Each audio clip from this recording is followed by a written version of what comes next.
Hello दोस्तों, मेरा नाम पांडुरंग शिंपले है। जैसे कि जिन्होंने मेरी पिछली वीडियोस देखी हुई है उन्हें पता होगा कि हमने इस चैनल के अंदर एक सीरीज स्टार्ट की है जिसका नाम है complete chapter revision in 30 minutes physics and chemistry. उसका हम हर दिन मतलब आज एक फिजिक्स का हुआ, कल केमिस्ट्री का, ऐसा कर रहे हैं। तो आज हम फिजिक्स का चैप्टर ले रहे हैं और इस सीरीज का ये 7th चैप्टर है और इसका नाम है न्यूटन लॉज ऑफ मोशन। इसके अंदर तो डायरेक्टली हम अब चैप्टर को स्टार्ट कर देते हैं। इसके अंदर अगर मैं बताऊं तो 27 से 28 पॉइंट है। अगर वो आपको आते हैं तो आप मैक्सिमम क्वेश्चन इसके कर लोगे मेंस के। तो चलिए स्टार्ट करते हैं। तो पहला जो पॉइंट है इसका, देखिए मैं 30 मिनट्स बोल रहा हूँ लेकिन क्या हो रहा है कि वीडियोस कई कई वीडियोस ना 30 से 40 के बीच में ही मतलब जा रही है। तो हम इसको शायद कम कर पाए 30 से, मैं पूरी कोशिश करूंगा। तो चलिए स्टार्ट करते हैं। तो पहला कंसेप्ट जो है सिंपल है, न्यूटन फर्स्ट लॉ। न्यूटन, और जो नए मतलब जो नए बच्चे देख रहे हैं उनके लिए बता देता हूँ। मैं इसके अंदर शॉर्ट फॉर्म में भी बहुत सारी चीजें लिखता हूँ। Newton Newton first law. तो देखिए Newton first law simple law है। न्यूटन ने क्या कहा कि अगर कोई बॉडी रेस्ट पर है या मोशन में तो उसी उसी स्टेट में रहेगी जब तक उस पर कोई एक्सटर्नल फोर्स अप्लाई नहीं करते। सिंपल स्टेटमेंट याद रखनी है, ज्यादा कुछ याद रखना नहीं है। और ये ऐसा होता क्यों है कि वो आपने अगर रेस्ट पर है तो रेस्ट पर क्यों रहती है और मोशन में है तो मोशन में ही क्यों रहती है। तो इसे उन्होंने कहा, इस चीज को हम कहते हैं इनर्शिया। एक बॉडी की इनर्शिया क्या होता है, बॉडी की टेंडेंसी होती है कि उसकी जो स्टेट है उसको चेंज न होने देना, इसी को हम इनर्शिया कहते हैं। और इसी के ऊपर हमारा फर्स्ट लॉ बेस्ड है। फर्स्ट लॉ बता दिया, इनर्शिया बता दिया। और इनर्शिया में याद रखने वाली चीज यही है कि इनर्शिया जो होता है वो डायरेक्टली प्रोपोर्शनल होता है मास के। जितना ज्यादा मास उतना ज्यादा इनर्शिया। बस फर्स्ट पॉइंट के अंदर लॉ याद रखना है और इनर्शिया क्या होता है ये याद रखना है। उसके बाद चलते सेकेंड सेकेंड पॉइंट है हमारा Newton Newton second law. Simple, देखिए न्यूटन सेकेंड लॉ भी एकदम सिंपल है। न्यूटन सेकेंड लॉ ये कहता है कि किसी बॉडी का अगर मोमेंटम चेंज हो रहा है तो वो जो मोमेंटम होगा विथ रिस्पेक्ट टू टाइम वो फोर्स के बराबर आ जाएगा।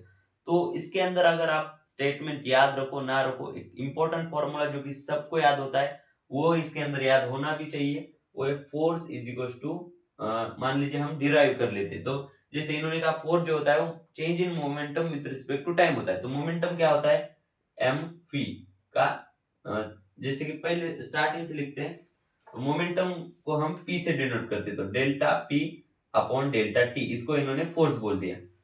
तो अब डेल्टा पी क्या होता है एम इंटू वी। सबको पता होगा मोमेंटम का फॉर्मूला होता है mass into velocity. Delta T रहा। अब मास तो कांस्टेंट रहेगा तो मास को हमने बाहर निकाल लिया, delta we divided by delta T. सबको पता होगा delta we by delta T होता है ए। यहां से फॉर्मूला हमें जो मिलता है वो होता है F is equal to M A. सबसे मतलब इंपॉर्टेंट फॉर्मूला यही है इस चैप्टर के अंदर ज्यादातर, और ये सबको पता होता है। नाइन्थ नाइन्थ से ही पढ़ाया जाता है कि force is equal to M A.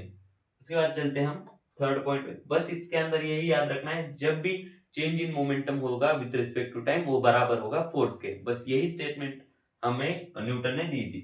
Newton third law, third point है हमारा न्यूटन थर्ड लॉ। ठीक है, थर्ड लॉ भी वेरी सिंपल। थर्ड लॉ के अंदर ये लॉ नाइन्थ में भी पढ़ाए जाते हैं, सबको पता होगा। ठीक है, न्यूटन थर्ड लॉ जो सिंपल है, एक्शन रिएक्शन लॉ। इसको हम action action and reaction law, action reaction law भी कहते हैं। देखिए एक्शन रिएक्शन, न्यूटन ने कहा अगर हम किसी बॉडी पे फोर्स लगा रहे यानी हम क्या कर रहे हैं, एक्शन कर रहे, तो वो बॉडी भी हमारे ऊपर फोर्स लगाएगी, सेम सेम अमाउंट का फोर्स हमारे ऊपर लगाएगी। और वो जो मतलब बॉडी जो फोर्स लगाएगी वो सेम अमाउंट का लगेगी और अपोजिट डायरेक्शन में लगाएगी। मतलब हमने अगर इस डायरेक्शन में फोर्स लगाया तो बॉडी मतलब जो जिस बॉडी पे हमने फोर्स लगाया वो बॉडी क्या करेगी, इस डायरेक्शन में फोर्स लगाएगी। बस इतनी चीज याद रखनी है। जब भी हम किसी चीज पर एक्शन करेंगे वो हमें रिएक्शन देगी इक्वल एंड अपोजिट फोर्स के साथ। तो न्यूटन थर्ड लॉ क्या है, इक्वल एंड अपोजिट फोर्स के साथ हमें मतलब रिएक्शन मिलती है जब हम एक्शन करते हैं। सिंपल है। अब चलते हैं हमारे फोर्थ पॉइंट के ऊपर, इसको मैं पहले मिटा देता हूँ। फोर्थ पॉइंट है हमारा टाइप्स ऑफ फोर्स। देखिए टाइप्स ऑफ फोर्स के अंदर दो प्रकार के फोर्स आते हैं, मतलब स्टार्ट आगे भी है टाइप्स ऑफ फोर्स। तो फोर्थ पॉइंट है हमारा टाइप्स ऑफ फोर्स के अंदर नॉर्मल फोर्स। नॉर्मल फोर्स मेरे ख्याल से जिन्होंने चैप्टर पढ़ा है उनको बहुत अच्छे से पता होगा। देखिए मैं फिर भी बता देता हूँ। नॉर्मल फोर्स फोर्स एक कांटेक्ट फोर्स होता है, और ये जो लगता है इसके अंदर सिर्फ दो चीजें याद रखनी। ये कांटेक्ट फोर्स होता है, ये बॉडी पे ऐसे लगता है कि ये बॉडी को कंप्रेस करने की कोशिश करता है। जैसे कि एग्जांपल के लिए, जैसे मान लीजिए ग्राउंड है, यहाँ पे एक बॉक्स रखा हुआ है, तो ये जो ग्राउंड होगा वो इस बॉक्स पे नॉर्मल फोर्स लगाएगा, ये सबको पता होगा। तो किस डायरेक्शन में लगाएगा? इस डायरेक्शन में। तो जब भी आपको नॉर्मल फोर्स की डायरेक्शन निकालनी, ऐसा सोचना है कि नॉर्मल फोर्स जो होता है वो बॉडी को कंप्रेस करने की कोशिश करता है, तो ये फोर्स क्या कर रहा है? बॉडी को कंप्रेस करने की कोशिश कर रहा है। तो डायरेक्शन हम किससे निकाल सकते हैं? कंप्रेस करने की कोशिश करता है फोर्स, इसलिए हम उससे डायरेक्शन निकाल सकते हैं। और ये एक कॉन्टेक्ट फोर्स होता है। बस इतनी दो चीजें याद रखिए। Fifth point, tension force. Tension force भी एक कॉन्टेक्ट फोर्स होता है, सिर्फ स्ट्रिंग के लिए होता है, स्ट्रिंग यानी धागा। और ये भी जो होता है स्ट्रिंग को जो है कंप्रेस करने की। जैसे मान लीजिए ये धागा है, यहाँ पर मास लटका हुआ है एम एम, देखिए ये स्ट्रिंग है, तो यहाँ पर ये जो इस पर टेंशन लगेगा वो किस डायरेक्शन में लगेगा? स्ट्रिंग को कंप्रेस करने की कोशिश करेगा। यहाँ पे बॉडी को कंप्रेस कर रहा था, यहाँ पे स्ट्रिंग को कंप्रेस करने की कोशिश करेगा, तो ये फोर्स हुआ टी, ये हुआ नॉर्मल। सिंपल चीजें याद रखनी है, टेंशन फोर्स और नॉर्मल फोर्स और टेंशन फोर्स के अंदर ये दोनों भी कांटेक्ट फोर्स है, और इनकी डायरेक्शन कैसे निकालते हैं? कंप्रेस करने की कोशिश करते हैं। वो हुआ हमारा नॉर्मल फोर्स और टेंशन फोर्स। उसके बाद चलते हैं हम हमारे सिक्स पॉइंट के ऊपर। सिक्स पॉइंट है हमारा सिंपल फ्री बॉडी डायग्राम। ठीक है, तो free body diagram F B और डी। फ्री बॉडी डायग्राम का सिंपल मतलब, मान लीजिए मैं एग्जांपल लेता हूं, इसका हमें फ्री बॉडी डायग्राम बनाना है। जैसे मान लीजिए इसका मास m है, इसके ऊपर mg लगेगा, उसके बाद यहाँ टेंशन लगेगा, और यहाँ से हमने फोर्स दिया। इस बॉडी का हमें फ्री बॉडी डायग्राम बनाना है। सिंपल चीज, बॉडी के ऊपर मतलब जो भी चीजें, इसको क्या कर दो, पहले तो इस ऊपर के पार्ट को हटा दो, बॉडी को मतलब फ्री कर दो। फ्री कर दिया, अब क्या करो, इसके ऊपर जितने फोर्स लग रहे हैं उसको लिख लो। जैसे कि नीचे लग रहा है mg, ऊपर लग रहा है टेंशन, और इस डायरेक्शन में लग रहा है F। तो सिंपली यही हमारा है एफ बी और D, F B D, free body diagram. Simple चीज याद रखनी है इसके अंदर। उसके बाद चलते हैं सेवन पॉइंट। देखिए सेवन पॉइंट भी बहुत बेसिक है, वो है इक्विलिब्रियम। इक्विलिब्रियम किसको कहते हैं? इक्विलिब्रियम की क्या कंडीशन होती है, यही पॉइंट है। तो इक्विलिब्रियम की सिर्फ एक कंडीशन होती है, F is equal to 0। Equilibrium जब भी बोल रहा है, इसका सिंपल मतलब है F क्या है उसके अंदर? 0 है। मान लीजिए इक्विलिब्रियम इन x बोल रहा है, यानी x डायरेक्शन में क्या है? फोर्स 0 है। इक्विलिब्रियम इन y बोल रहा है, यानी y डायरेक्शन में फोर्स 0 है। बस 7 पॉइंट में इतनी चीज याद रख लो। इक्विलिब्रियम का मतलब होता है F नेट 0, F नेट बोल लो इसे, F नेट 0। उसके बाद चलते हैं हम अपने 8th पॉइंट के ऊपर। 8th पॉइंट के अंदर जो है, जैसे हमने टेंशन यहाँ पे बता दिया कि कैसे होता है, क्या होता है। देखिए जब भी मास वाली रस्सी होगी, मेरे ख्याल से टेंशन वगैरह सबको पता होगा कैसे निकालते हैं, हम इसमें रिवाइज कर रहे, तो चीजें आपको पता होनी चाहिए पहले से, तभी आप फटाफट रिवाइज कर पाएंगे। तो मास वाली रस्सी, मास वाली रस्सी के अंदर टेंशन कैसे निकालेंगे? तो जैसे मान लीजिए ऐसी एक रस्सी थी, जनरली आपको मास वाली रस्सी नहीं दी जाएगी, जनरली आपको जो है रस्सी मासलेस दी जाएगी। तो इसका मास मान लीजिए 2 kg इसका मास है, और यहां से कट किया, और ये लेंथ मान लीजिए ये पूरा है 1 मीटर, 1 मीटर ये लेंथ है, और ये जो लेंथ है सिर्फ ये वो मान लीजिए 50 मीटर है, और इसका मास मान लीजिए 2 kg इसका मास है। तो अब आपको बोल रहा है इस पॉइंट पर बताइए टेंशन कितना लगेगा इस धागे पर। तो आपको क्या करना है, इस पॉइंट से रस्सी को कटा हुआ मानना है। जैसे आपने इस पॉइंट से रस्सी को कटा हुआ मान लिया, तो इस पूरे का मास क्या आ गया?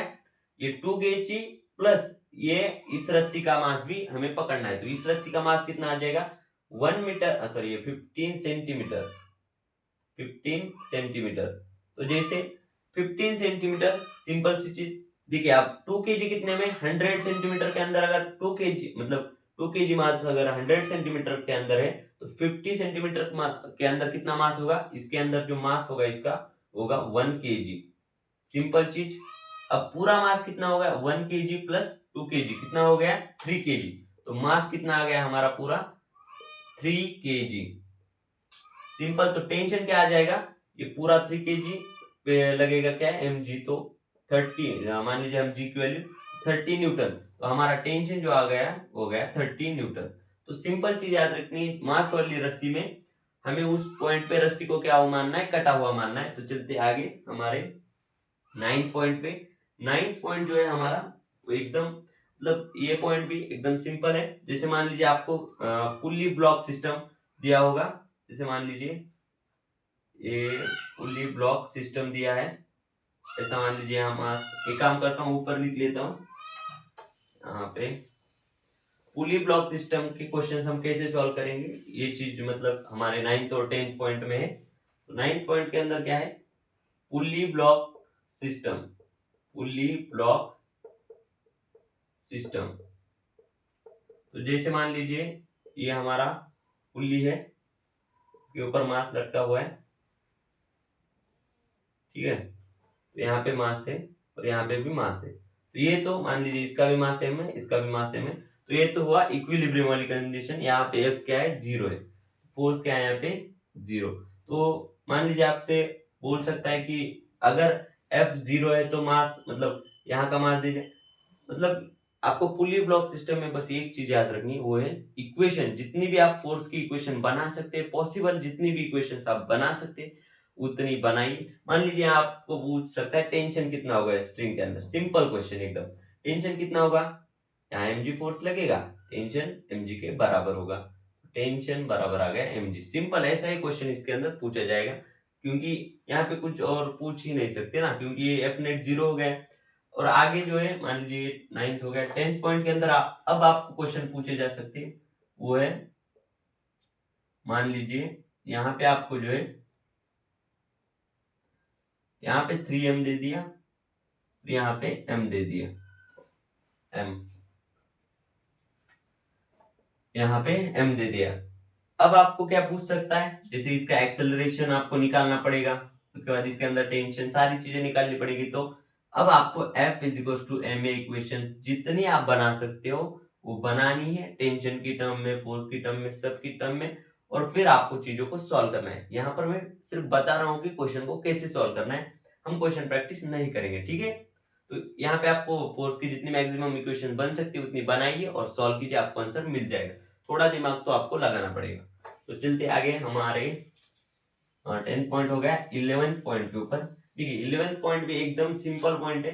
11th पॉइंट 11th पॉइंट के अंदर है, मान लीजिए आपको मास नॉर्मल जो है, नॉर्मल रिएक्शन दिया हुआ है, मतलब नॉर्मल जो है दिया हुआ है। एग्जांपल के लिए मान लीजिए, एग्जांपल के लिए नॉर्मल की वैल्यू जो है आपको दी हुई है 500 न्यूटन, और बोल रहा है इसका मास निकालिए। सिंपल फॉर्मूला होता है mass is equal to normal reaction divided by G. यहाँ जी की वैल्यू नॉर्मली हम 10 लेते, नॉर्मल क्या है यहाँ पे 500 डिवाइडेड बाय 10 जी ले लिया, तो 50 kg इसका क्या आ जाएगा, मास। तो नॉर्मल रिएक्शन अगर दी हुई है तो आपको मास कैसे निकालना है, सिंपली नॉर्मल बाय जी कर देना है, नॉर्मल फोर्स बाय जी।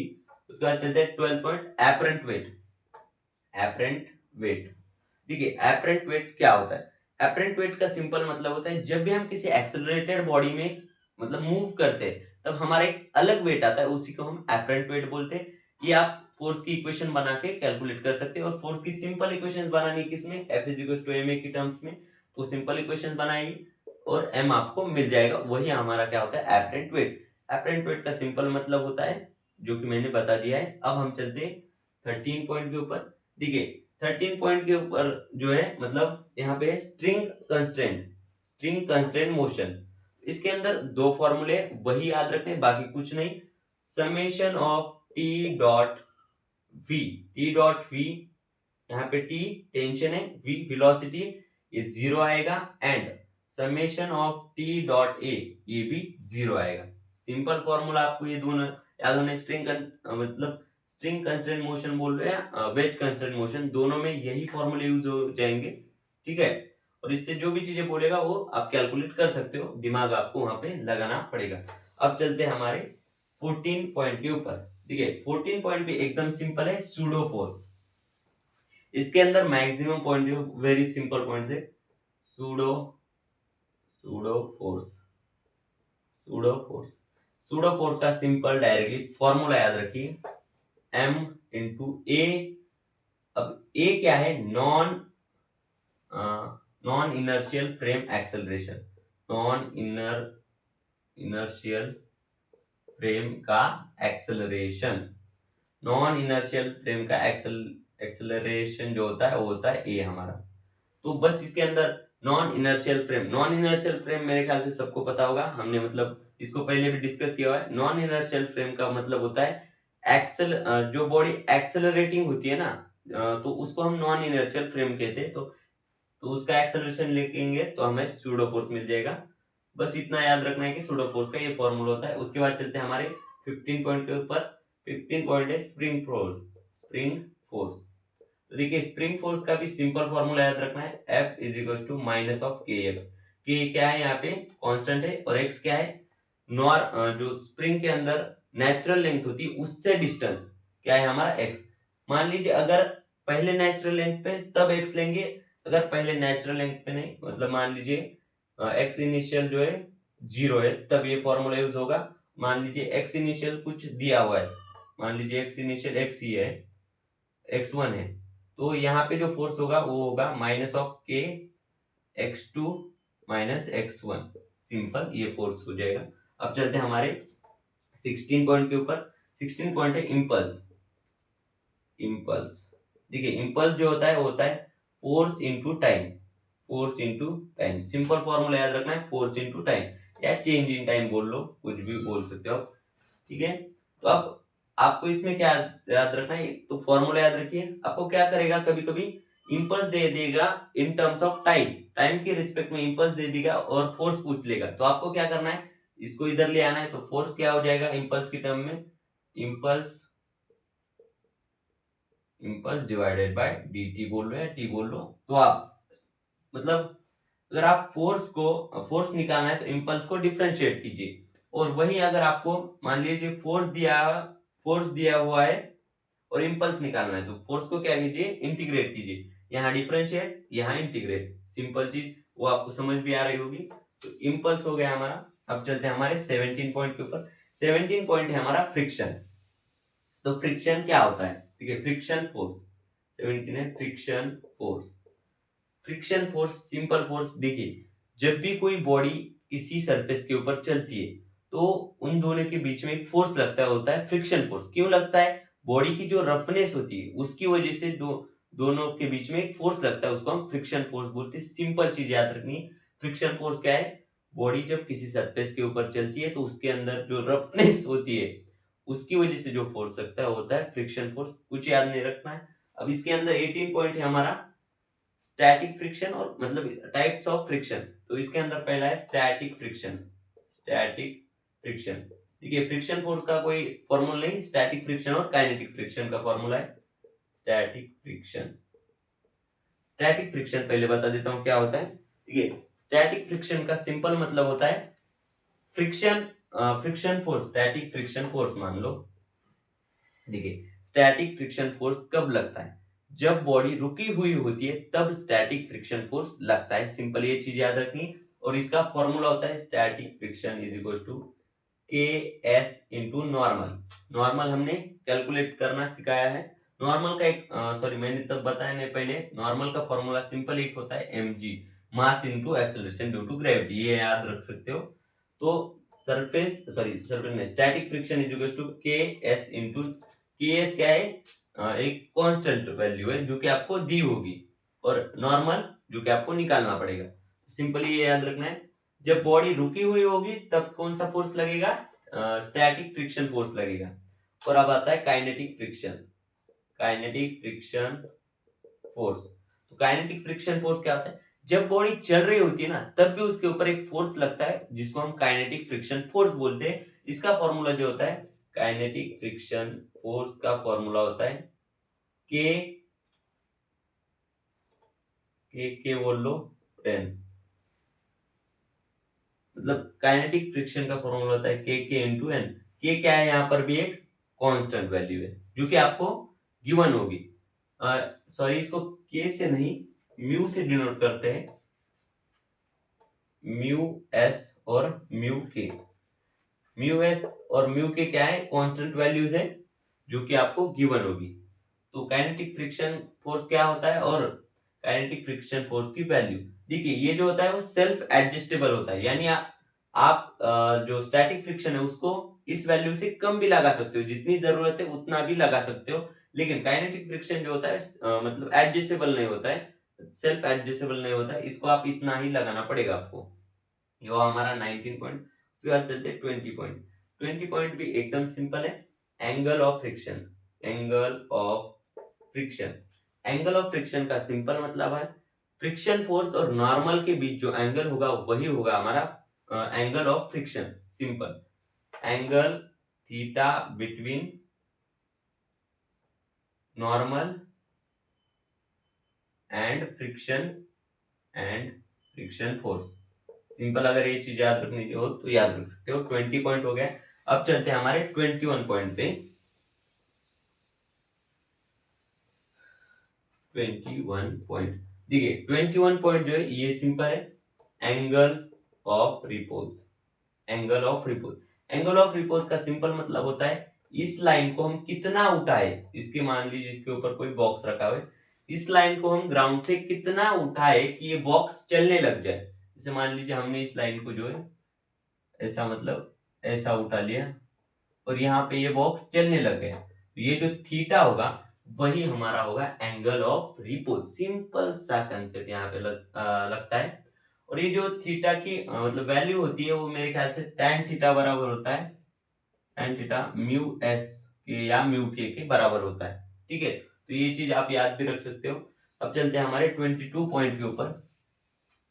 देखिए 22 पॉइंट जो है 22, 23 और 24 ये जो है वो मतलब लिंक पॉइंट है। तो 22 पॉइंट है हमारा, जैसे मान लीजिए आपको टू ब्लॉक सिस्टम, यहां से हम टू ब्लॉक सिस्टम के ऊपर चलेंगे। टू ब्लॉक सिस्टम है, जैसे मान लीजिए ये रहा ग्राउंड, ये हमारा फर्स्ट ब्लॉक, ये हमारा सेकंड ब्लॉक, इसका मास 2 kg है, इसका मास 4 kg, ऐसा हम मान लेते हैं। अब हमें और इस यहाँ पे जो इनके बीच का जो फ्रिक्शन फोर्स लगेगा, म्यू एस की वैल्यू जो है मान लीजिए इन्होंने म्यू एस की वैल्यू दी है 0.2। तो अब हमें बताना है, पहले इसमें बता देता हूँ क्वेश्चन, 3 प्रकार के क्वेश्चन इसमें पूछे जाते हैं टू ब्लॉक सिस्टम के अंदर। पहला टाइप का क्वेश्चन होता है ये जो ब्लॉक है साथ साथ कब तक चलेंगे। दूसरा है ये जो ब्लॉक से पहला है कब तक रुके रहेंगे, साथ साथ कब तक रुके रहेंगे। दूसरा है साथ साथ कब तक चलेंगे। और तीसरा होता है ये अपना साथ कब छोड़ देंगे दोनों। तो पहले के लिए तो सिंपल क्या याद रखना है पता है, इन दोनों को एक ब्लॉक मान लेना है, इन दोनों को एक ब्लॉक मान लेना है।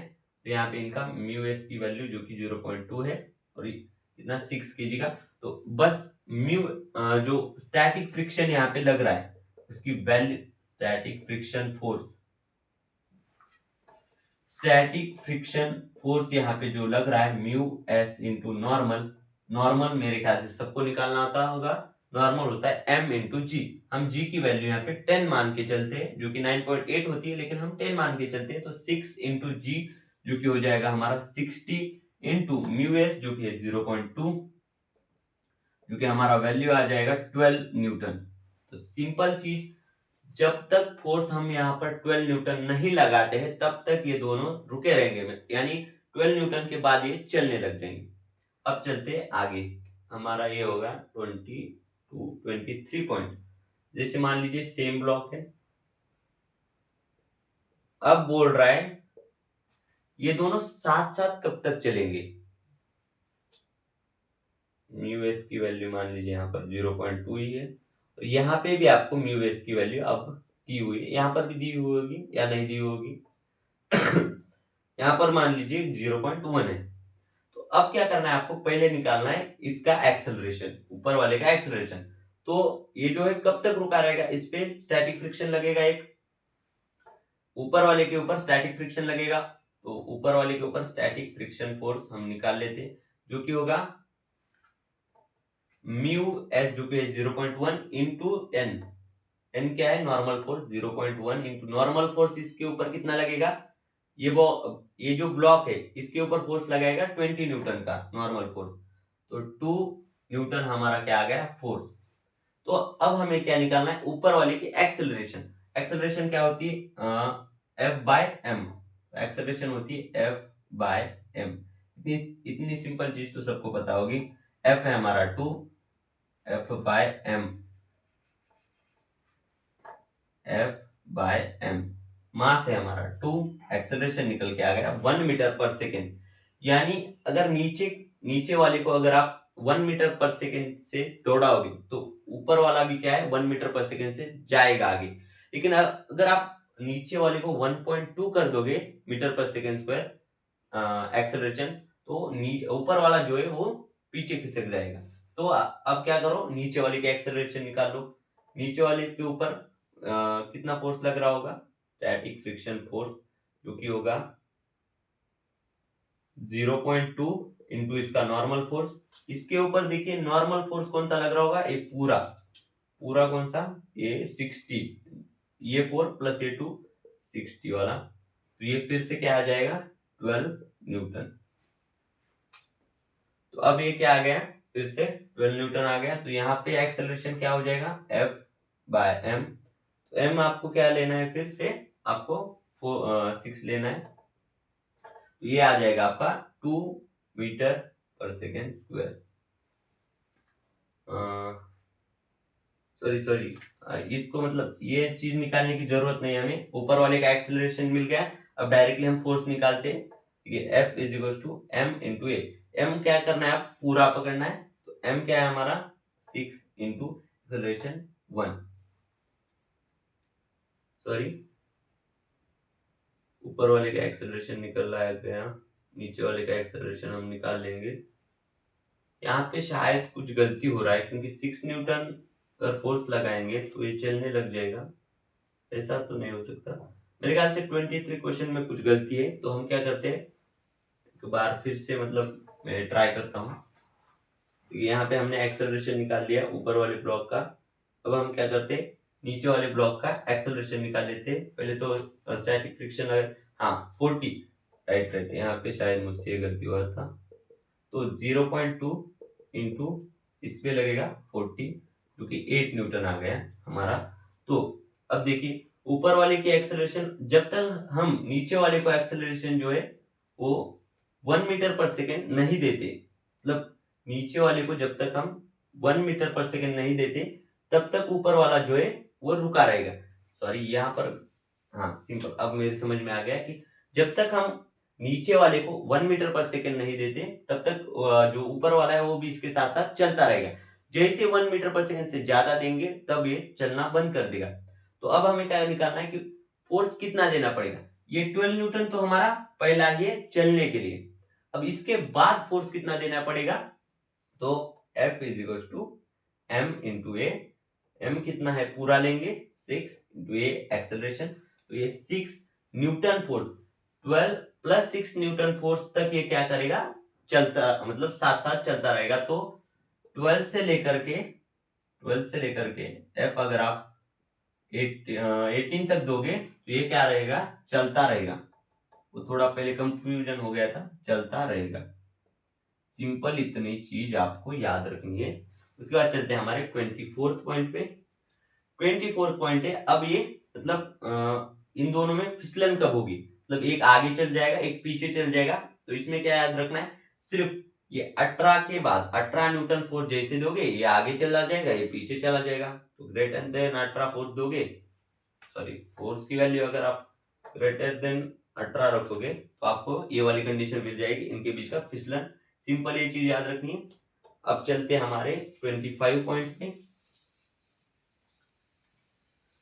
25th पॉइंट सिंपल है ये भी, ठीक है। मान लीजिए इसे आपको ये ग्राउंड, यहाँ पर भी एक बॉक्स दिया हुआ है, और यहाँ पर अब फोर्स इस पर दिया है और ये रुका हुआ है। जैसे मान लीजिए इसका 4e और ये 2, इसका भी मान लीजिए mu S is equal to 0.2, इसका मान लीजिए mu S is equal to 0.1।